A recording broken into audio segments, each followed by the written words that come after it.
my name is Dr. Kesty. Thank you so much for tuning in. I'm really excited about our guest today. I have Dr. Romy Ahluwalia. So, Dr. Romy, tell us a little bit about yourself. Sure. So I'm a board certified plastic surgeon in Toronto, Ontario, Canada. I've been practicing in downtown Toronto for just over 10 years, and I graduated med school in 2010. I did pretty much all of my training in the Toronto area, but I also did some fellowship training in face and neck lift surgery in Australia. That's awesome. Well, thank you so much for joining us today. My guest had a lot of questions for facial plastic surgery. So, let's start out with something really basic to you. I know a common question that people had was deep plane facelift versus other types of facelifts. Can you tell us a little bit about that? Sure. Yeah. So I think when people talk about deep plane facelifts, it's become really trendy and people kind of mistake it for thinking it's something new. It's actually not something new at all. Deep plane facelift surgery just means that you're cutting the muscle layer of the face and elevating that layer. And this was actually first described by one of the surgeons I worked with in Melbourne, a guy named Brian Mendelsohn, who was one of the first to do not only lifting of the deep muscle layers, but also of the subperiosteal layers, like right at the level of bone.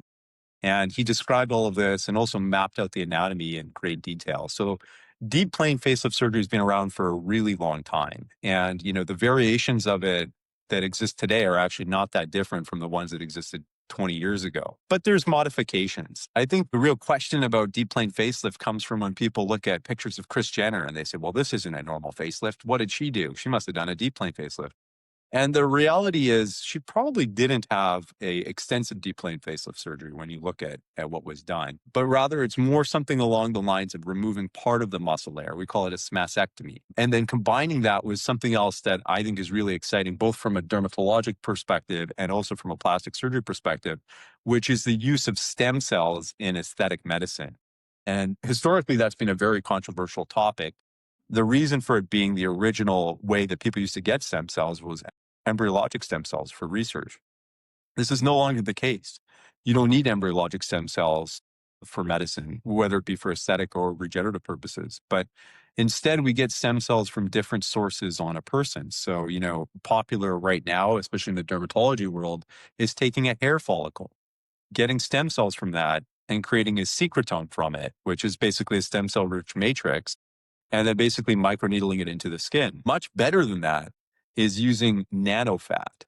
And I'll explain why it's better. So firstly, who invented NanoFat? It was invented by a plastic surgeon named Patrick Tenard in Belgium. And basically it's liposuctioning fat from your abdomen, which can be done in 5 minutes while you're awake, processing that fat through a NanoFat filter, which actually removes the fat. So there's no fat in NanoFat, which is surprising to people. And what's left over is basically a matrix of regenerative cells and a very, very high density of stem cells. In fact, there are more stem cells in NanoFat than there is in bone marrow. So it's an incredibly high, rich source of stem cells.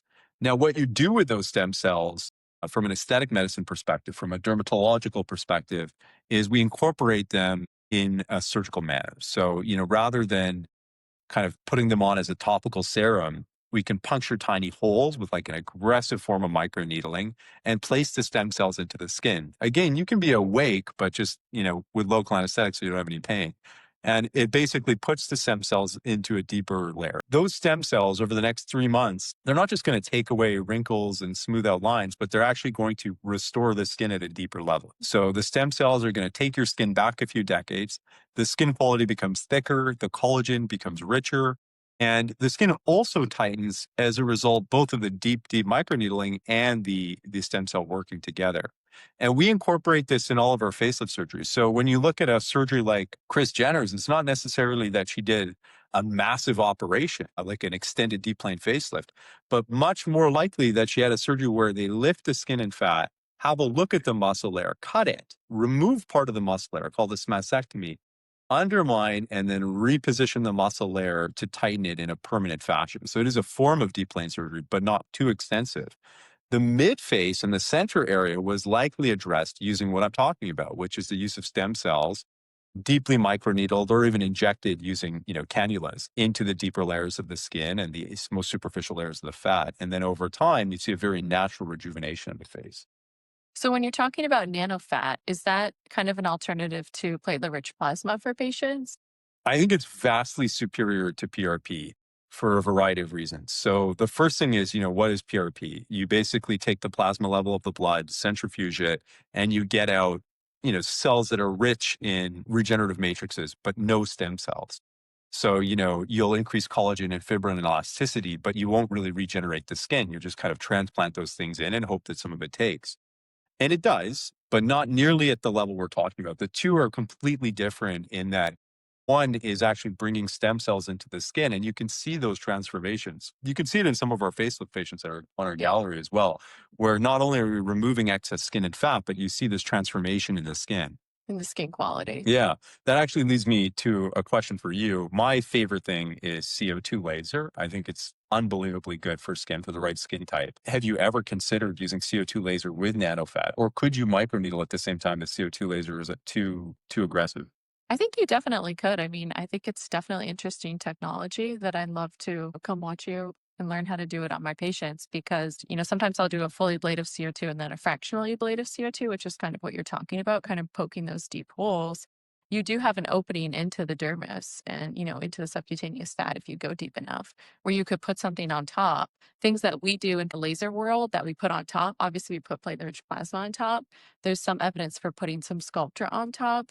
Occasionally, I'll do some dilute radiesse, either before or after a laser procedure to kind of just stimulate that deep collagen as well as the surface collagen from the laser. Nice. So, And by the same token, you could use NanoFat. yeah, of course. And, liposuction was invented by dermatologists. So was Botox, right?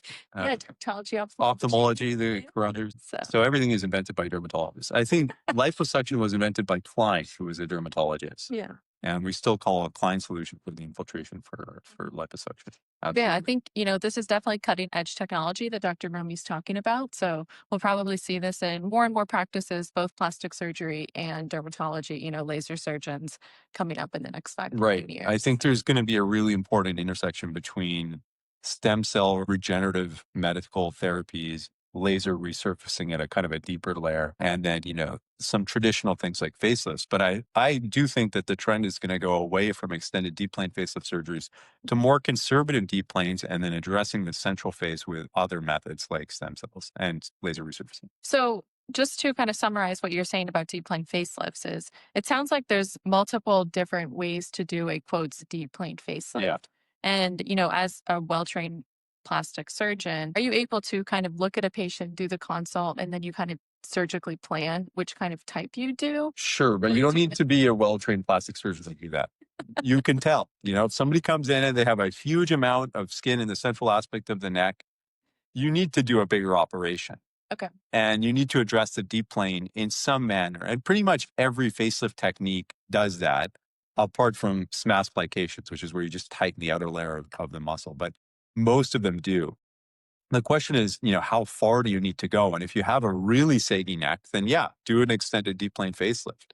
But the example we're looking at, like Kris Jenner, she didn't have that. And so she likely did not have an extended deep plane facelift. But, people are quick to say that because it sounds cool, right? It's like there's a regular plane and then there's the deep plane. I want the deep one. Not necessarily. I think you need to address it in some way to give longevity to your result. But I think doing extensive neck dissections in everybody is a silly thing to do. And it was briefly popular a few years ago. I don't think it's great. So you're kind of customizing your surgical technique to every Sure. patient. We do extended deep plane facelifts and neck lifts. I mean, you can see them online. Very transformative surgery of heavy, heavy central neck areas. There you need it. But I would say the vast majority of our patients, 60% plus, do not require an extended deep plane facelift. Maybe they require a smaller version of that, but not the big ones that are getting a lot of hype because really it just sounds cool. It's trendy on TikTok. It's trendy on TikTok. It's really it is. Yeah. And so I have a question going back to NanoFat. Mhm. Are you doing NanoFat in people in their 20s, 30s, and 40s, or is that something you're doing later on? I don't think you need to do it in your 20s. Okay. I don't think you need to really do much in your 20s. In your 30s, I would say you could start with things like Botox and you could start with laser resurfacing.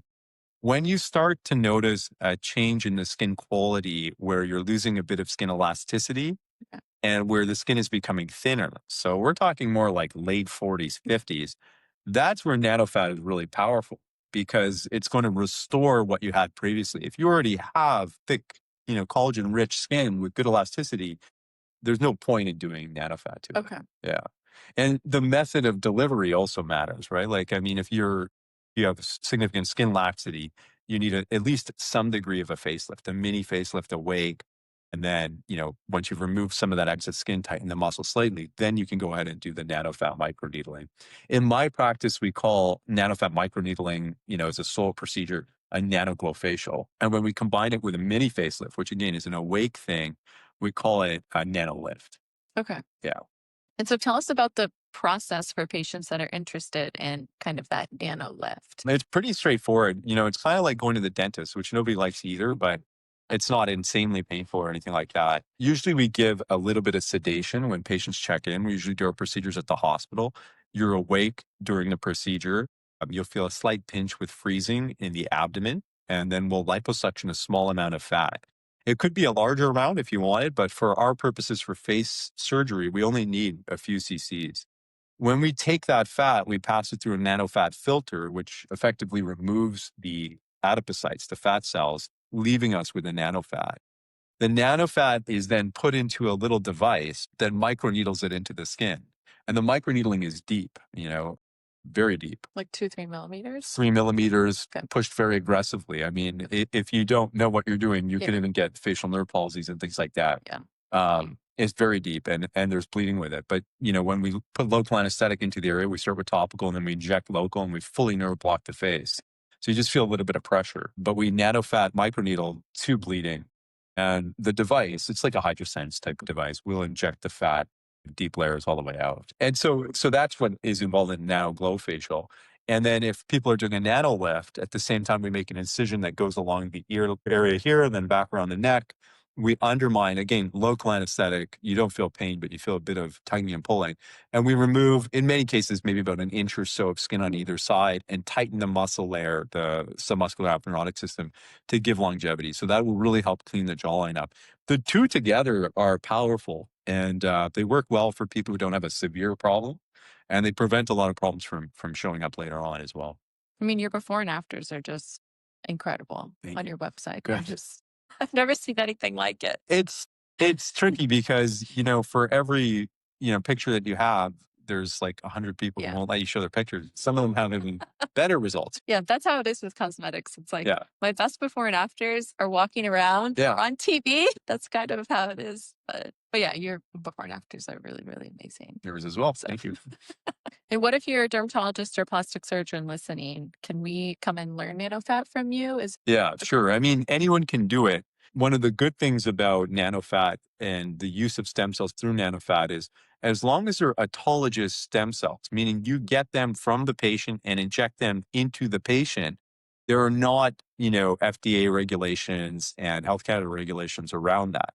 If you're getting external sources of stem cells, then yeah, you can't do that. But, if it's your own and it's grafting, you can do it. And so I think, people can learn it and do it. Absolutely. It sounds like a much more natural, kind of safer way to use stem cells if patients are interested in stem cells, to just take it from themselves and put it back in. And I think that that's the future, like the use of NanoFat and stem cells for regenerative medicine in aesthetic surgery, which is what I'm doing, is only one piece of the puzzle. I mean, there will come a time when we take adipose-derived stem cells, liposuction fat, get stem cells out of it and create cartilage and then put that into your knee.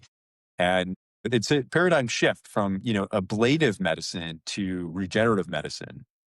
Ablative medicine still has its role. CO2 laser is ablative. You're asking the body to step up and form collagen, whereas the stem cell is kind of helping it form collagen. But the way we deliver it in a NanoFat facial uses both, right? The microneedling is aggressive, and that, again, works in ablative fashion, whereas the stem cell works in regenerative fashion. And the two paired together work very nicely.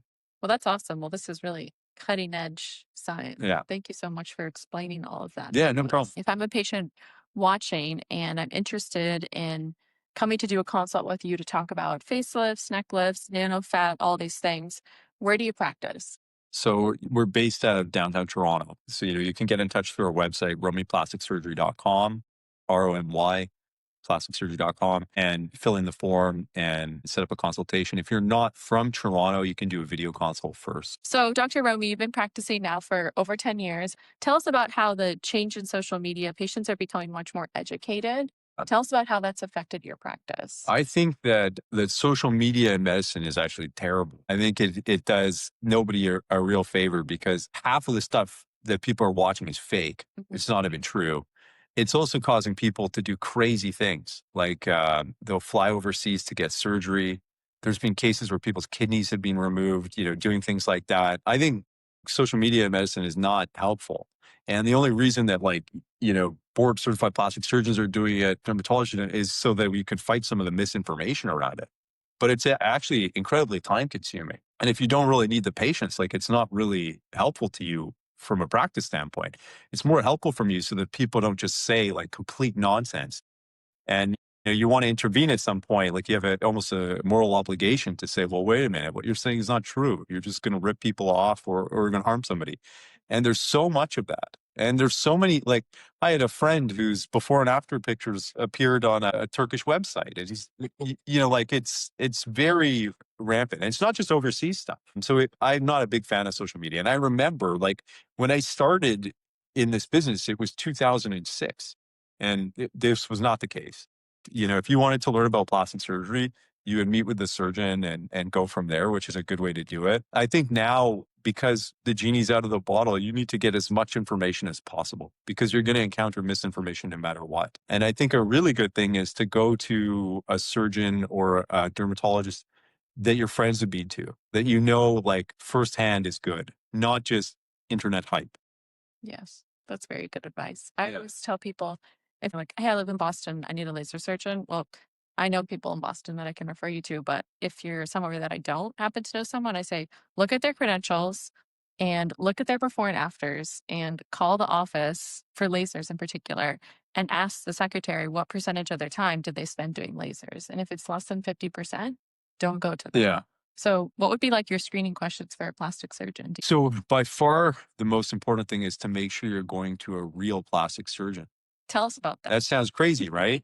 You have to ask, are you a board certified plastic surgeon? Okay. Not just a board certified cosmetic surgeon, which is a bit of a nonsense term.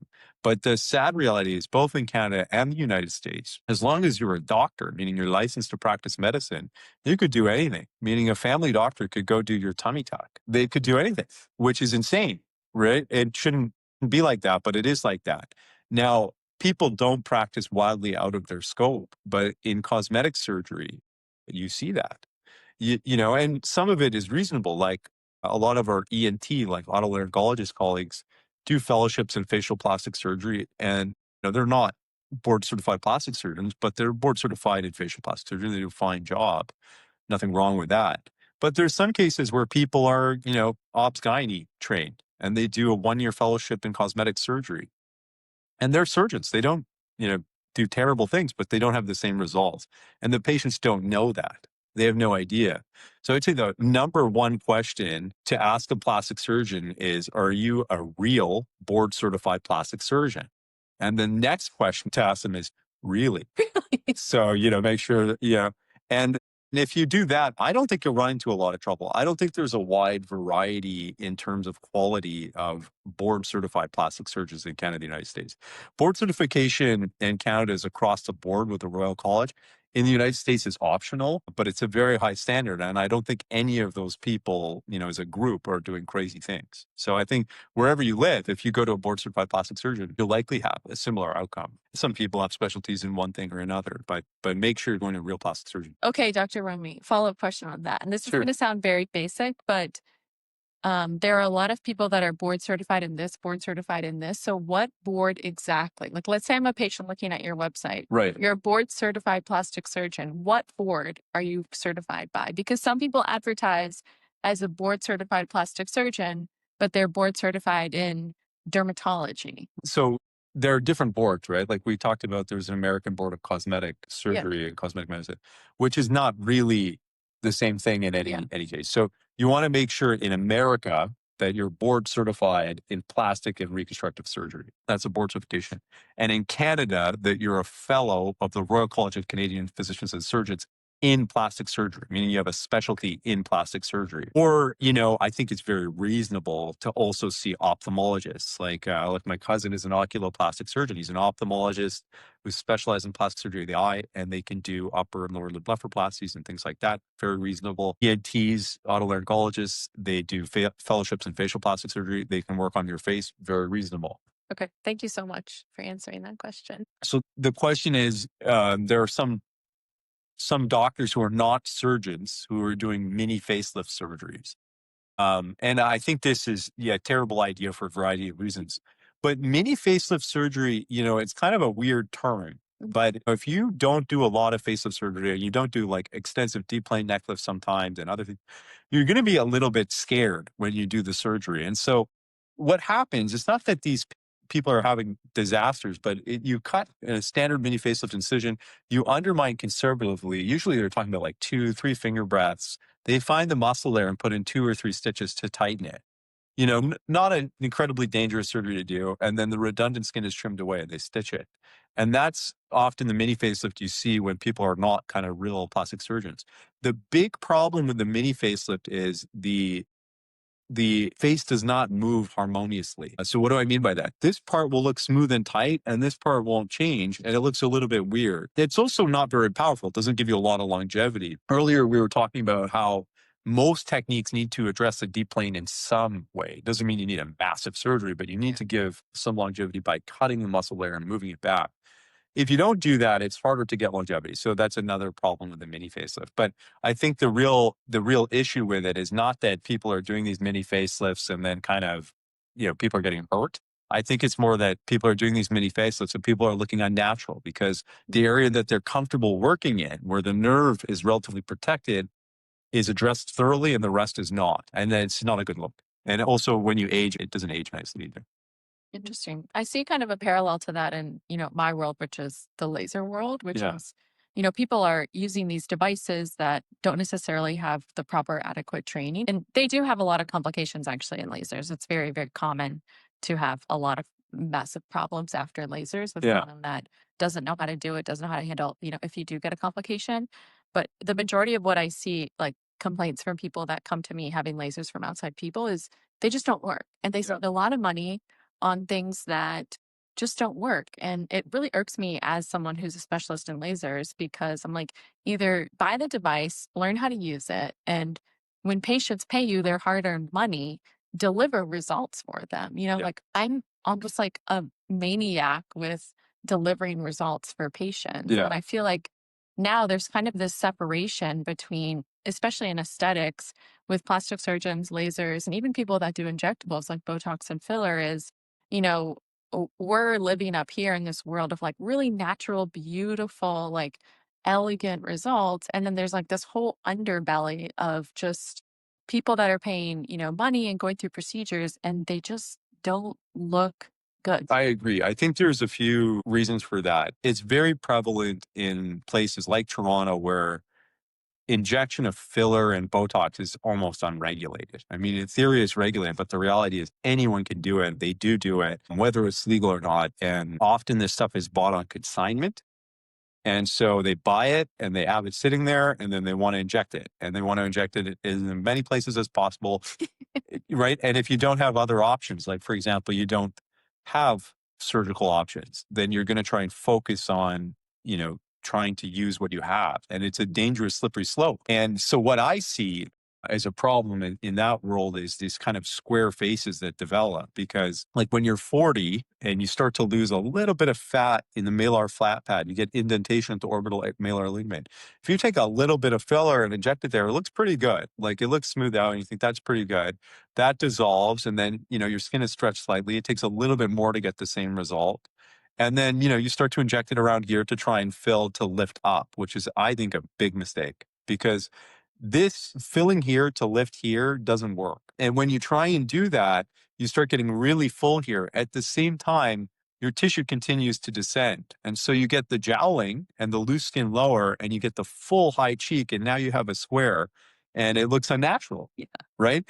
So filler, Botox, lasers, they have their place and they have to be used carefully. Particularly filler has to be used very carefully. And otherwise, you can do actually pretty significant damage to someone's face by distorting their skin, stretching it, and making it look, bigger. The other thing we're learning about filler now, hyaluronic acid fillers, and migrates. right? People used to think that it dissolves by 6 months. That's not true for everybody. And that it stays in the same place. That's not true for everybody either. It depends on how you inject it. So, if you inject filler and you inject it subperiosteally at a deep level, well, that's not going to migrate. It's going to stay in the right place.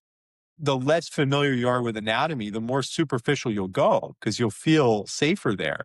But in reality, then you get a lot of facial filler migration, which is another problem. So you have filler here that goes here, and then you have facial aging here, and the whole thing creates a very unnatural look. I'm starting to wonder if, over the next 5 to 10 years, a lot of this like jowls that we're seeing on women is just filler that has fallen. I think there That is. has fallen, a lot of hyaluronic acid that has Yeah, just with that's a really good decay. point. And I can tell you, looking intraoperatively, that's the case. You'll encounter pockets of filler in these areas because you'll even have some people who are injecting filler to try and address a gel by injecting the gel, which That is, drives me. it's insane, right? Yeah. You're just making the problem worse.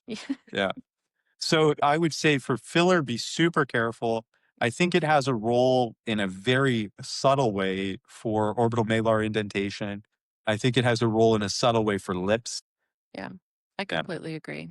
I like to think of my practice as I have all of the tools in my toolkit when Yeah. I'm educating patients. Like I am a laser fellowship trained dermatologist, which means I can do every filler. I can do every Botox. Yeah. And I have such great relationships with plastic surgeons. And I can look at a patient and be like, I really think you need to go see Dr. Romy. Like, I can help you with some skin quality, but I really think Right. that's what's best When it's for you. time to do the next thing, you do the Right. next thing. Yeah. It's like you have to understand and have experience in the full spectrum of what patients can do so that you can correctly guide patients. And I think that's a massive problem now, exactly like what you were saying. Yeah. People are not experts that are doing these cosmetic procedures. So if all they have is Botox and filler, that's all you're going to get. And you're going to end up with 20, 30 syringes over your face over the, 10 years that that person takes care of you. Whereas if you just see an expert, they can really guide you over kind of the whole 30, 40-year aging process. Yeah. So And I think that one of the big dangers of filler that we were talking about is even when it does resorb, it causes a degree of skin stretch. mhm. And, we see that in lips. And it's getting to the point where this is borderline dysmorphic. When people are injecting their lips way too much. And it's because the first time they do it, they put a half syringe, they've got a bit of plumpness, and they like the way it With looks. 18. That's even worse. You really should not be injecting 18-year-olds, but people do. And over time, the lip stretches and the filler resorb. So now instead of a half syringe, in a few years, you need a full syringe. We're now seeing people who are using more than that, and it looks very unnatural. In my practice in Toronto, we're doing lip reduction surgeries on people in their late 20s because of this dysmorphic extremism in lip injection that really needs to stop. Well, thank you so much for joining us, Dr. Romy. This has been such an educational show, and we really appreciate everything that you've educated us No on. problem. So Thanks for thank having you. me.